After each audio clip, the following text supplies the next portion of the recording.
Long years ago, at midnight on August 15, 1947, when India achieved independence, our founding fathers made a tryst with destiny. When such a great time came to meet promises and build a great country, our leaders decided to constitute an assembly to discuss, to deliberate, to debate the future of India. They drafted a new constitution and decided India would become a sovereign, democratic republic, socialist and secular in nature. Today, when we want to lay a roadmap for our future, we take inspiration from Mahatma Gandhi and Dr. B.R. Ambedkar. We are inspired by constitution makers. Our people fought for decades for a separate state of Telangana. In 2014, under the leadership of Srimati Sonia Gandhi and Prime Minister Dr. Manmohan Singh, we achieved our dream. Telangana became India's youngest state. After 10 years, we are now trying to become India's most developed state and one of the best in the world. Following the Indian model of constitution making,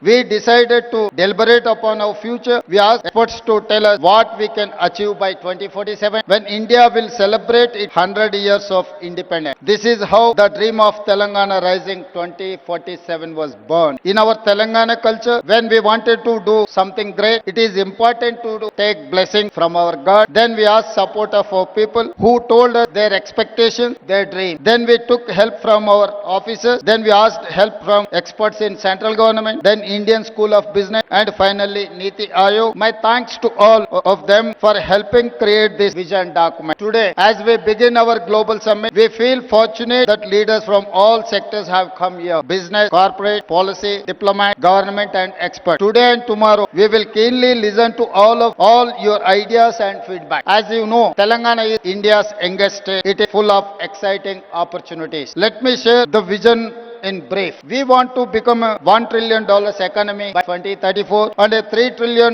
economy by 2047. We comprise around 2.9% of Indian population but contribute around 5% of national GDP. By 2047, I want to contribute 10% of Indian GDP. Our strategy to make Telangana India's first and only state to be divided into three clear zones for service, manufacturing, agriculture. We call it Cure, Pure and Rare. Core urban region economy, that is called Cure. Peri-urban region economy is called Pure. Rural agriculture region economy is called Rare. Let me mention the example of Guangdong province in China. Guangdong's economy is largest for any province in China. In 20 plus years, they have achieved the highest investments and growth in the world. We want to replicate the same model in Telangana. We wanted to replicate Guangdong model. My state has taken inspiration from China, Japan, Germany, South Korea and Singapore.